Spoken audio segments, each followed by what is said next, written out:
The whispering woods had always been a symphony. The Azure-winged Thrush trilled a liquid melody, the Bark-skinned Beetle hummed a deep, steady bass, and the Brook Nymphs added a silvery giggle to the chorus. But one crisp autumn morning, Meili awoke to an unnerving quiet. Her cottage, usually thrumming with the forest's energy, was wrapped in a blanket of silence. Stepping outside, Meili felt the stillness like a physical weight. The normally vibrant feather-tipped finches sat listlessly on a branch, their songs gone. Even the great, wise owl Hoot could only manage a weak, breathy sigh. He blinked his huge, amber eyes. Meili, he rasped, his voice rough. It is as if a thread has been cut. The sound, it is lost to us. Our unique melody, the very vibration of our being, has vanished. Meili knew she had to act. These songs are the very essence of the forest, and without them, the woods were ailing. She went to the sundapple clearing, where the leaf-tailed squirrels usually chattered with rapid energy. Today, they scurried in frustrated silence. The elder squirrel, Squeak, explained, his voice reedy. It was last night, Meili. A chill wind, not of winter, but something. Colder, it passed through, and by morning, our rhythms were gone. We can only hear a faint echo of silence when we try. An echo of silence?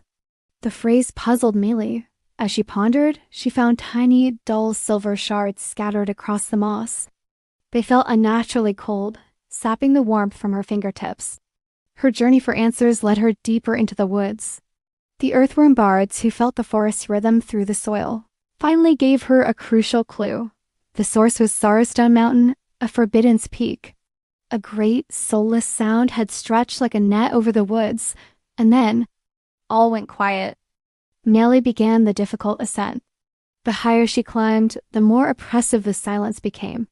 At the summit, she found a cavern entrance, humming with a low, dissonant chord that resonated through her bones. Inside sat the Whisperer, a gaunt, sorrowful being of crystallized shadow. It sat before a gigantic crystalline structure that pulsed with the light of the forest's captured songs. You stole the melodies, Meili stated. A voice, dry as stone dust, entered her mind. Stole? No. I merely collected them, ordered them. The noise of your forest shattered my peace. The songs were messy, unique. I have contained them here within the etheric resonator. Now there is only the perfect, soothing quiet of uniformity. The Whisperer, in its obsession with order, had imprisoned the very identity of the forest creatures. You have not created peace, Meili countered. You have created death. A true symphony is not one note, but the harmony of many. Knowing she couldn't fight the ancient spirit directly, Meili devised a plan. She raced back down the mountain and gathered the animals. The Whisperer stole your unique notes, she explained. We can't just try to sing. We have to remember the song's source, the memory, the purpose, the feeling, and then project that pure emotion. She turned to Hoot the owl. Hoot, your sound is deep, patient wisdom. Don't try to hoot. Close your eyes, remember the deepest lesson you have ever learned, and let that truth become sound. Hoot closed his eyes, remembering the stillness of a winter night, the quiet watchfulness of 1,000 years. A deep, resonant, profound hoo hoo hoo hoo echoed through the forest. On the mountain, the resonator flickered and a tiny silver fragment dissolved. Next, she turned to the squirrels. Your song is chaotic joy, the sound of life. Remember the thrill of the chase. The squirrels vibrated with pure excitement, and a sudden, complex snapper rattle erupted from them. Another, larger fragment of the resonator vanished. One by one, Meili moved through the forest, guiding each creature to find its true voice, not in sound, but in feeling. The thrushes sang the joy of the morning sun, the beetles hummed the slow growth of the earth, and the nymphs giggled the sound of constant change. Waves of pure, unique sound surged up the mountainside. The etheric resonator shook violently, fractured by the raw, messy truth of life.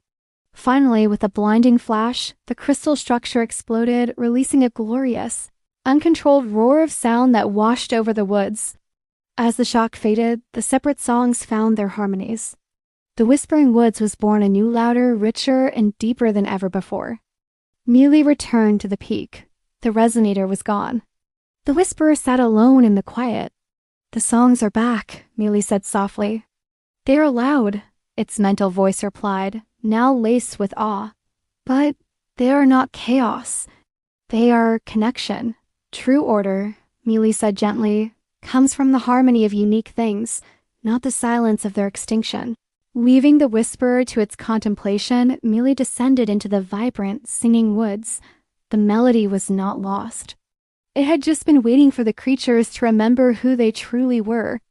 The great symphony was restored, and Meili knew that as long as they held on to their unique truth, the music would never vanish again. Thank you so much for watching.